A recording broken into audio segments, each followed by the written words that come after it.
So, today we're diving into one of the most exciting intersections in tech right now, AI and Web3. The whole space is just moving at light speed. And to really wrap our heads around it, we're going to deconstruct a company called BRIXS. They're positioning themselves right in the middle of this whole transformation. So, let's get right into it. It all kicked off with this, a simple, really bold statement from a recent hiring video. Just 3 words, but they signal massive ambition. When a company in the space starts a major hiring push, it's because they are super confident they're onto something huge. And this is that something huge. I mean, they're not just building another app or some token. Their mission, what they've stated, is to build the AI infrastructure for Web3. That's a foundational level play, right? They're trying to rewire how the very building blocks of the decentralized web are even made. Yeah, that's the real question, isn't it? It sounds super impressive, but what problem is this AI infrastructure actually solving? Well, to get that, we first need to understand why building in Web3 can be such a nightmare to begin with.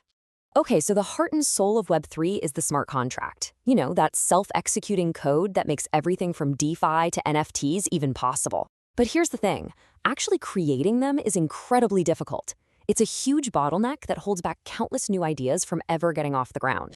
And looking at this breakdown, you can really see the hurdles. First off, you're dealing with really complex languages like Rust. On top of that, the security risks are just enormous. A single bug can literally lead to millions in losses. This makes the whole development process incredibly slow, and it all requires a very specific, very niched skill set. It's a seriously high barrier to entry. And this is exactly where BRICS comes in. Their entire solution is built around one really powerful idea, using AI to automate the whole lifecycle of a smart contract, from a blank page all the way to a live deployment. So here's how it works. BRICS is a platform that takes your instructions, your idea, and uses generative AI to do all the heavy lifting. It writes the code, it checks that code for vulnerabilities, and then it pushes it live. And it's all tailored for the high-speed Solana blockchain. First up is the generation part. So instead of a developer spending weeks, maybe months, manually coding in Rust, they just describe what the contract needs to do. The AI then synthesizes the complete code for them. This alone just crushes that huge technical barrier we were just talking about. Next up, and this is absolutely critical, is security. The platform's AI automatically scans the code it just wrote for all the common exploits and weaknesses. Catching these flaws before a contract goes live is a total game changer for preventing those catastrophic losses. It's like having an automated security expert on your team 24/7. And finally, deployment. Once the code is generated and it's been audited, you can push it to a test network or the live Solana mainnet with a single click. This turns what used to be a really complex manual process into a simple final action. This just perfectly illustrates the entire workflow. It's a clean 6-step journey. You choose your chain, you define your contract, and then the AI just takes over for the hard parts, the code generation and the security checks. Then you deploy. And that final step interacting with the token, well, that brings us to the economics of how this whole thing works. So yeah, that brings us to the token, which is what fuels this entire ecosystem. Now, like a lot of Web3 platforms, BRICS has its own cryptocurrency, $BRICS.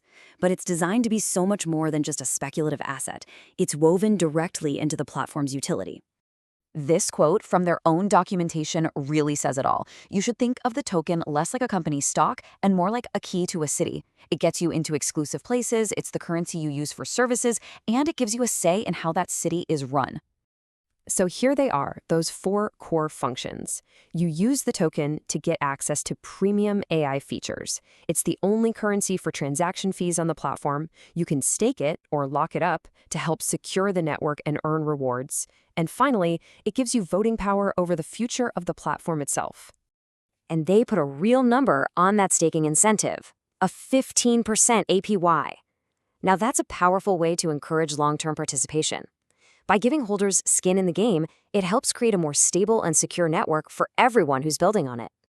Okay, let's zoom out for a second. We've seen what BRICS does, how its ecosystem works, but what does this bigger shift towards AI-driven development really mean for Web3 as a whole?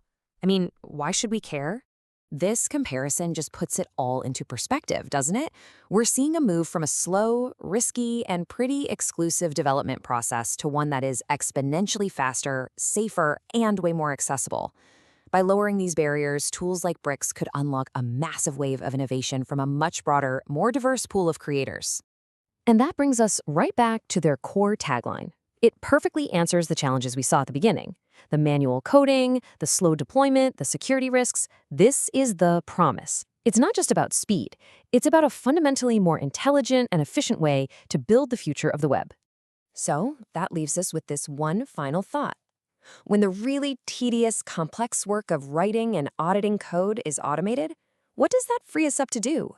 If the code starts to write itself, what new ideas, what new systems, and what new worlds will human creativity be free to build next?